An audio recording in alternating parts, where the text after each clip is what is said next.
are two different people. What he says in public, what he does in office, in private, are totally different things, you know. And in fact, most people who came to the mountain, like 20% wanted to see whether he's the same person who used to come and talk to them. Because all the things he told them, he has done the exact opposite.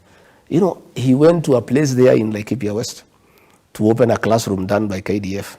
But the cost of going there, 9 choppers at a cost of about 4 million shillings, more than 200 vehicles.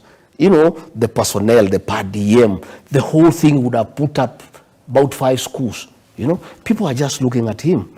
You know, he went to Nyanyuki, you know, market, and the market was closed from morning to evening to wait for him. What used to happen during the Moi era.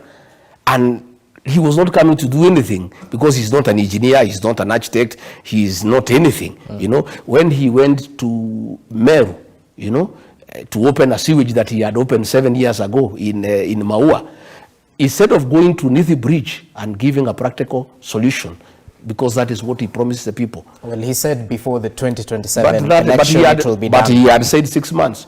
And he should stop telling people about to have faith in him. He made promises. You know, if somebody, you know, lets you money and you say you pay by this date, if for whatever reason you cannot pay by that date, you give him a good reason. But you don't get irritated when he says you are dishonest. You know, William Ruto is saying that we should believe in faith. That since he said you do it, we should have faith that you do it. No, leadership is about being pragmatic, is being practical. He is the one who set the timelines. Nobody set for him. When he said you do Nithi Bridge within 6 months of being sworn in, he's the one who gave that commitment. He should have gone back to the people of Meru and said, hey, I made a commitment for 6 months. It's not possible. Now he's saying he will do it before 2027. What the people are saying, not just in the mountain, but across the whole country, you know, they are saying, don't say it anymore, just do it, you know. And they are saying, do what Mwai Kibaki did. Don't come to inspect projects. Don't come to launch. Do it, finish, then come. Mwai Kibaki, when he did Thika Road, and it was done, you know what he did? He just drove through the road to Othaya. Yeah, no fanfare, nothing, just to see and enjoy that the road is smooth. Let all these projects be finished, yeah? Then when they are finished, he can come and launch, you know.